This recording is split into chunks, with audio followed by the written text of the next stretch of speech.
In today's video, I'm going to teach you how to upload a file in Perplexity. If you want Perplexity to analyze a document, summarize a file, or work with an image you upload, the process is very simple. I'll walk you through it clearly so you can follow along without any confusion. To begin, open Perplexity and go to the main prompt area where you normally type your questions. Near the message box, look for the plus icon. This is the upload option. Go ahead and click on that plus icon to start adding a file. This is the first thing you need to do whenever you want Perplexity to work from a document or image instead of just a text prompt. After you click the plus icon, a small menu will appear. In that menu, select Upload Files or Images. This tells Perplexity that you want to attach something from your device.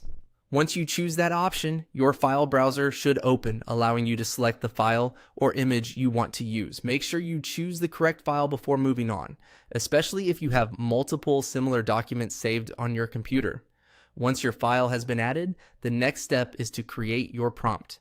In other words, tell Perplexity what you want it to do with the file.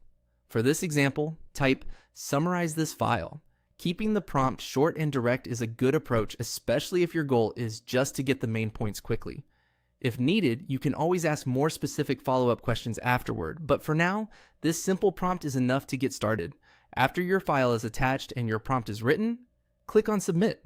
This sends both the uploaded file and your instruction to Perplexity so it can begin processing the content.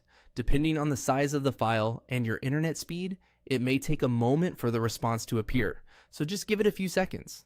That's it. The process is simply to click the plus icon, choose Upload Files or Images, write your prompt, and then submit it. If Perplexity supports the file type you selected, it should begin analyzing it right away and respond based on the contents of that upload.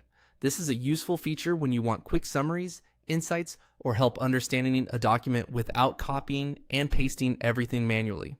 Once you've done it once, it becomes very easy to repeat anytime you need it.